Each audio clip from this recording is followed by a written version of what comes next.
하나님께서 하나님의 백성들에게 주신 안식일, 안식년, 희년의 제도가 있습니다. 안식일은 쉼과 안식뿐만 아니라 하나님께 예배함으로 복을 받는 날입니다. 안식년은 하나님께서 왜 제정하셨는가를 오늘 함께 나누고자 합니다. 하나님이 제정하신 큰 의미를 우리는 두 가지로 생각을 할 수가 있습니다. 첫째는 땅에 관한 것입니다. 레위기 25장 3절과 4절에 보면 너는 6년 동안 그 밭에 파종하며 6년 동안 그 포도원을 가꾸어 그 소출을 거둘 것이나 일곱째 해에는 그 땅이 쉬어 안식하게 할지니 여호와께 대한 안식이라. 너는 그 밭에 파종하거나 포도원을 가꾸지 말며. 여러분, 일곱째 해 때는 파종하지 말고 가꾸지도 말고 휴경하라는 것입니다. 땅을 쉬게 하라라는 것입니다. 왜 하나님께서는 6년 동안 열심히 농사를 했는데 땅에 파종하지 말라고 하셨을까? 땅을 비옥하게 유지하고 땅을 보존하기 위한 하나님의 제도적인 장치입니다.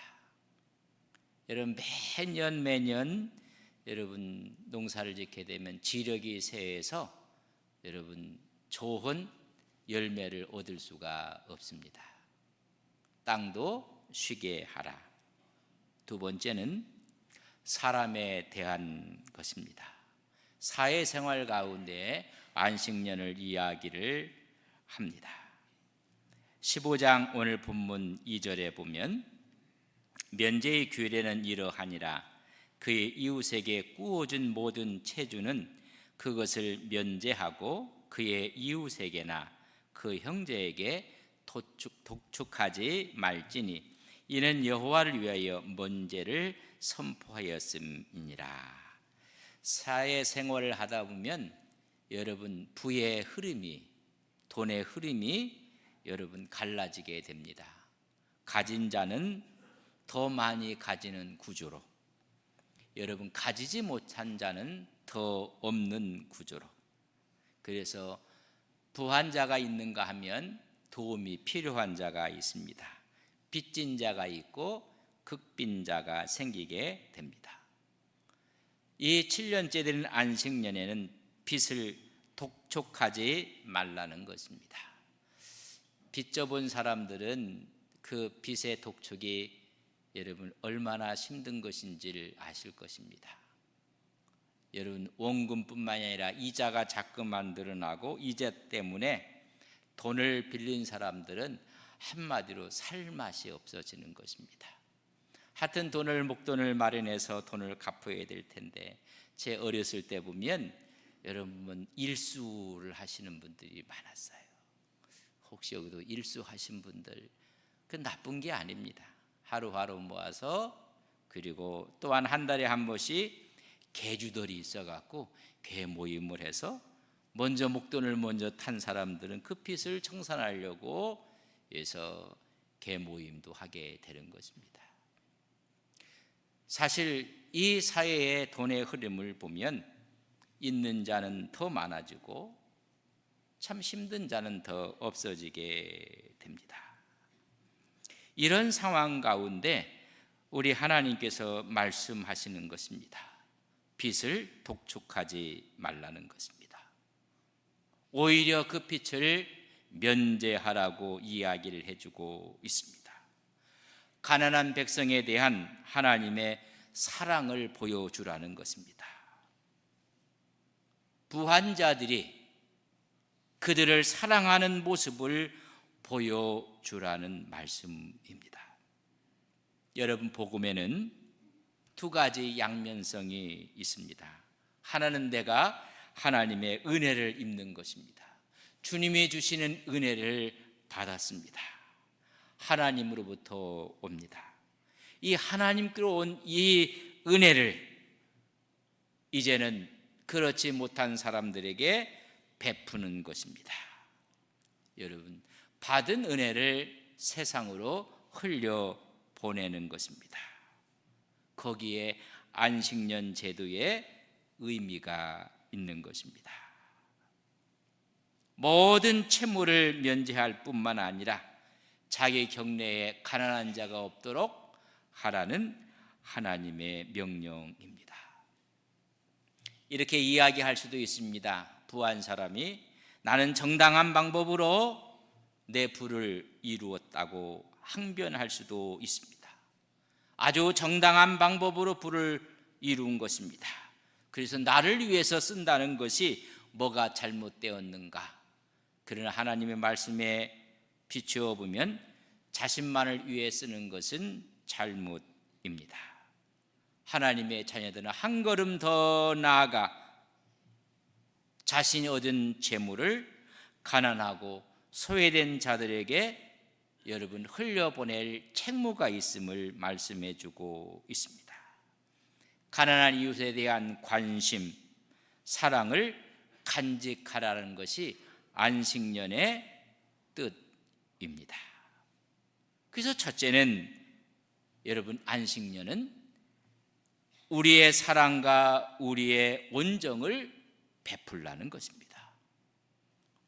오늘 본문 15장 2절에 보면 면제의 규례는 이러하니라 그의 이웃에게 구워준 모든 체주는 그것을 면제하고 그의 이웃에게나 그 형제에게 독촉하지 말지니 이는 여호와를 위해서 면제를 선포하였다고 말씀해 주고 있습니다. 독촉하지 말라, 그들을 변제해 주라. 그 말은 내가 갖고 있는 부가 흘러가게 하고 나의 사랑을 베풀고 나의 온정을 베푸는다는 뜻입니다. 여기서 면제하다는 말은 샤마트라는 단어를 썼는데 이것은 내가 떨어지게 하다, 그런 얘기입니다. 떼어놓다는 이야기입니다. 빛의 부담으로부터 떼어놓아서 자유롭게 하다, 쉬게 하다는 의미입니다. 면제하라는 이야기는 채무자로 하여금 빛의 속박에서부터 벗어나서 그에게도 안식하게 하라. 그래서 떼어놓다는 의미의 뜻입니다. 여기서 독촉하지 말라고 이야기했습니다. 이 말은 나기스라는 단어를 쓰는데 몰아치다, 강제로 수행하다, 괴롭히다. 빛에 있다고 해서 괴롭히고 위협하고 몰아치지 말라는 것입니다. 억지로 원군과 빛을 받아내기 위해서 위협하고 윽박지르는 것을 하지 말라는 것입니다. 그래서 제 7년이 됐을 때는 빚진 자에게 은혜를 베풀라고 말씀하고 있습니다. 이런 안식년 제도에 대한 의미가 마태복음 18장에 보면 1만 달란트 빚진 자와 100데나리온 빚진 자의 비유가 나옵니다. 만약에 1만 달란트를 빚졌는데 갚을 길이 없습니다. 참아 주시옵소서. 갚겠나이다. 그러나 불가능한 일입니다. 그래서 그걸 다 왕이 탕감해 줬습니다. 은혜입니다. 탕감을 받고 나가다가 자기에게 100데나리온 빚진 자를 만나고 그거 갚으라는 것입니다. 자기는 101만 달란트를 탕감받았는데 적은 100데나리온을 갚지 않는 동료를 갚으라. 시간을 달라, 내가 갚을 것이다 했더니 옥에다 집어넣습니다. 그걸 들었던 왕이 1만 달란트 받은 자에게 이렇게 이야기합니다. 마태복음 18장 33절에 보면 내가 너를 불쌍히 여김과 같이 너도 내 동료를 불쌍히 여김이 마땅하지 아니하냐. 오늘 크리스찬들의 문제는 여러분 기적적이고 귀한 일을 못하는 게 아니라 마땅한 일을 못하는 것이 문제입니다. 1만 달란트를 탕감받았으면 너도 100달음 빚진 동료를 탕감해 주는 것이 마땅하지 아니하냐라는 말씀입니다. 이 안식년은 선을 베풀라는 이야기입니다. 사랑을 흘러가게 하라는 이야기입니다. 매 7일마다 안식일이요, 매 7년마다 안식년이요, 이 안식년이 7번이 지나 그 다음에는 50년째는 희년이라고 합니다. 예속과 피폐 속에 있는 사람들, 채무와 가난 속에 있는 사람들, 땅이 없어 불안정한 사람들, 이들을 보호하는 것입니다. 이 제도를 통해서 새로운 자유를 선포하는 것입니다. 하나님이 주신 땅에서 하나님의 백성들이 탄식이 아니라 하나님께 찬양하도록 만드신 것입니다. 불평이 아니라 감사하도록 만드시는 것입니다. 그래서 너희 중에 가난한 사람이 없게 하라. 그 말은 가난한 사람의 탄식 소리가 들리지 않게 하라는 것입니다. 사실 인생이 살아가며 베푼다는 거 쉽지 않습니다. 갖고 있는 것을 나눈다는 거 어려운 일입니다. 또한 빚을 면제해주고 이자를 받지 않는다는 거 참으로 어렵습니다. 머리로는 여러분 이해할 수가 없습니다. 그러나 가슴에 뜨거운 하나님의 성령이 임하면 실천할 수가 있습니다. 그것을 우리는 파토스라고 합니다. 로고스는 머리의 이성의 문제라면 가슴에 와 닿는 것이 있으면 이 일을 감당할 수가 있는 것입니다. 안식년의 첫 번째 의미는 사랑과 덕과 온정을 베풀라는 것입니다. 그리하면 두 번째는 하나님이 복을 주시겠다는 것입니다. 내 재산의 일부가 없어지는 것이 아니라 거기에 하나님이 복을 채워 주시겠다는 것입니다.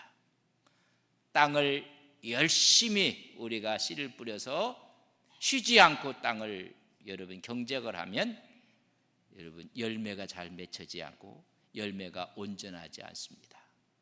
여러분 땅도 여러분 쉬어줘야지 지력을 회복하는 것입니다. 사람과의 관계 속에서도 사람이 계속 일을 하게 되면 탈진하게 됩니다. 하나님의 복을 받는 것이 아니라 여러분 쓰러지게 됩니다. 이 안식년 제도는 두 번째로 복을 주시기 위한 것입니다. 신명기 15장 4절과 5절에 보면 내가 만일 내 하나님 여호와의 말씀을 듣고 내가 오늘 내게 내리는 그 명령을 다 지켜 행하면 내 하나님 여호와께서 내게 기업으로 주신 땅에서 내가 반드시 복을 받으리니 너희 중에 가난한 자가 없으리라.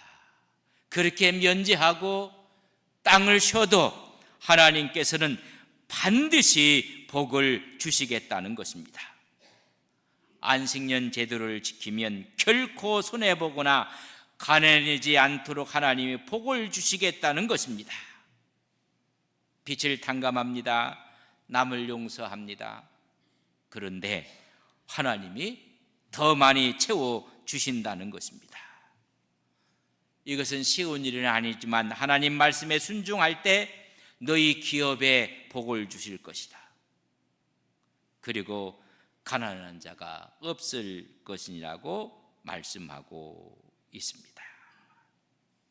성경은 우리에게 물질에 대해서 이렇게 이야기합니다. 잠언 21장 24절에 보면 흩어 구제하여도 더욱 부하게 되는 일이 있나니 과도히 아껴도 가난하게 될 뿐이니라. 구제하고 흩어 나눠주는데 하나님이 복을 주시면 더 부하게 되는데 과도하게 아끼는 사람들에게는 오히려 가난이 있다는 것을 성경은 이야기해 주고 있습니다. 마태복음 19장 21절에 보면 예수께서 이르시되 내가 온전하고자 할진대 가서 내 소유를 팔아 가난한 자들에게 주라. 그리하면 하늘에서 보화가 내게 있으리라. 하늘 보화를 하나님이 채워주신다고 말씀해 주고 있습니다. 그렇기 때문에 오늘 본문 15장 6절에 내 하나님 여호와께서 내게 허락하신 대로 내게 복을 주시리니 내가 여러 나라에 꾸어줄지라도 너는 꾸지 아니하겠고 내가 여러 나라를 통치할지라도 너는 통치를 당하지 아니하리로다. 다 주었는데 여러분 꾸러다니는 일이 없이 하나님께서 오히려 꾸어주게 될 것이고, 다 모든 것을 내놓았는데 통치를 받는 것이 아니라 통치자가 될 것이라고 말씀해 주고 있습니다. 허락하신 대로 지키면, 이 단어에 말씀하는 다바이르라는 단어를 씁니다. 약속하신 대로 지킬 때 하나님의 영적인 신적인 축복을 주시겠다고 말씀하십니다.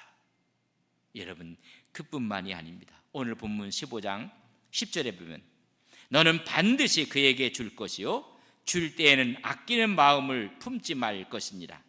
이로 말미암아 내 하나님 여호와께서 내게 하는 모든 일과 내 손이 닿는 모든 일에 내게 복을 주시리라. 쉬고 면제해 주는데 내 모든 일, 내 손으로 하는 모든 일에, 내 손으로 닿는 모든 일에 하나님이 안식년을 지킬 때 복을 주시겠다고 하는 것입니다.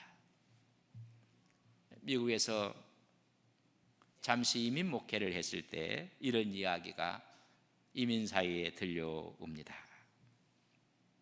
잘 되는 비즈니스를 하는 사람들이 있으면 옆에 꼭 한국 사람이 또 하나를 차리는 것입니다. 그래서 어떤 음식점을 가지면 아주 어떤 집이 본집인지 어떤 집이 따라서 하는 것인지 원래 집인지는 잘 모릅니다. 이민 사이에 잘 되는 것이면 축복하고 축하할 것이 좋은데 똑같은 업종의 비즈니스를 갖다 여는 것입니다. 경쟁을 하는 것입니다. 경쟁. 여러분, 우리나라도 뭐가 잘난다 하면요, 다 치킨집이 잘난다고 해서 얼마나 많이 생겼는지, 문 닫는 집도 많고, 그러면 하나 옆에다 생기는 겁니다.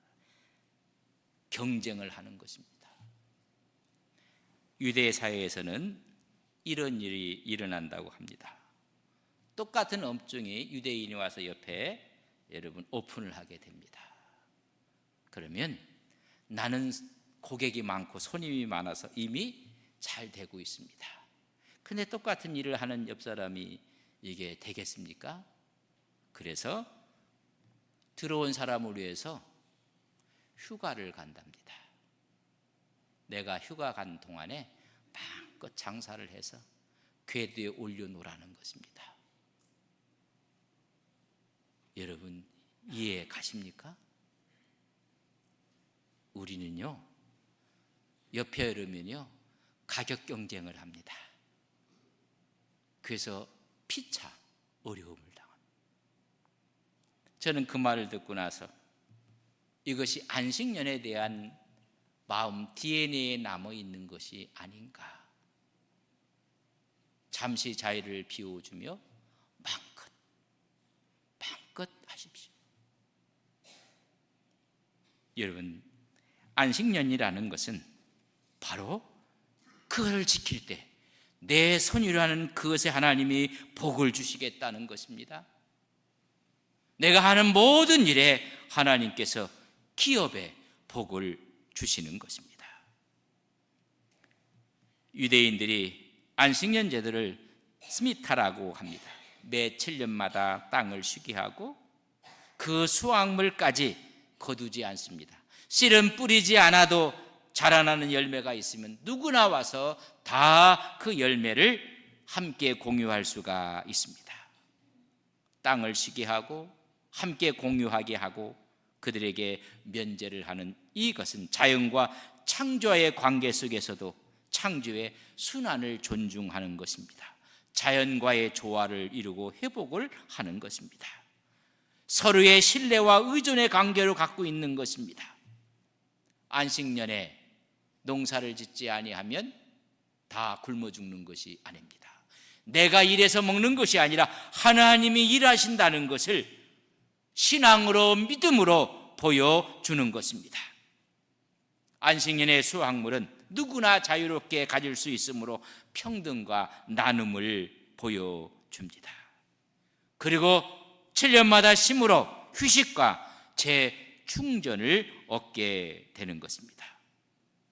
보면 땅도 쉬고 일하는 사람도 쉬고 모두가 휴식함으로 재충전을 제공받는 것입니다. 일상의 노동을 멈추고 영적이고 정신적인 성장을 위한 또 다른 시간을 갖는 것입니다. 그래서 삶의 본질로 돌아가고 새롭게 시작하는 것입니다. 그래서 교수사회에서는 안식년제를 통해서 더 연구하게 하고 또 새로운 기회를 주는 것입니다. 여러분, 수많은 직종들이 그렇게 하고 있습니다. 하나님과의 관계, 사랑과의 관계 속에서 여러분 조화를 이루고 재회복을 하는 것입니다. 또한 채무에 대한 문제는 사람과의 관계입니다. 채무를 변제해 줌으로 경제적 부담에서 벗어나 모든 사람이 새롭게 출발할 수 있는 기회를 주는 것입니다. 이것은 배려요, 재분배에 있는 것입니다. 경제적인 격차를 줄이고 재분배의 원칙을 세우는 것입니다. 경제적인 간격을 좁히며 안정과 조화를 이루는 것입니다. 우리는 빈익빈 부익부 현상이 너무나 극대화가고 있습니다. 왜 하나님께서는 안식년 제도를 허락해 주셨을까? 사랑과 자선의 정신을 우리에게 주시는 것입니다. 우리가 사랑을 베풀면 하나님이 복을 주시겠다고 함께 이웃에게 나누는 것입니다. 그리고 빚진 자들, 여러분 악순환입니다. 이 악순환을 끊어주는 것입니다. 경제적인 압박을 제거해 주므로 다시 일어설 수 있는 발판을 만들어 주는 것입니다. 안식년 제도는 신앙적인 가르침입니다. 더불어 행복하게 살아가는 하나님이 인간에 주신 제도입니다. 이 제도를 따르는 사람들은 늘 자족하는 것입니다. 그리할 때 모든 것이 큰 유익이 된다고 말씀합니다. 디모데전서 6장 6절에 보면 그러나 자족하는 마음이 있으면 경건은 큰 이익이 되느니라. 스스로 자족하는 마음이 있으면 안식일이 큰 이득이요 안식년이 큰 유익이요 희년이 큰 유익이 되느니라. 자족하는 마음이 없어서 욕심이 화를 불러 일으키는 것입니다. 하나님 주신 은혜에 자족할 때 안식일이 안식년이 큰 이익이 되는 것을 몸소 체험해 나가시는 우리 성도님들이 되시기를 주님의 이름으로 간절히 축복합니다. 우리 다